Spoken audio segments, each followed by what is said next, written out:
الله الرحمن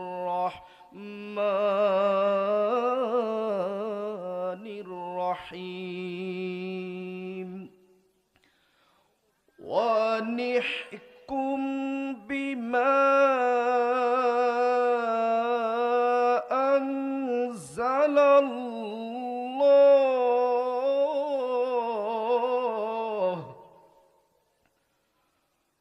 ولا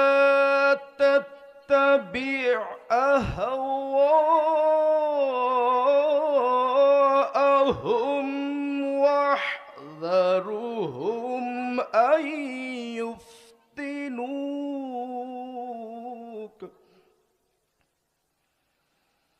واحذرهم أن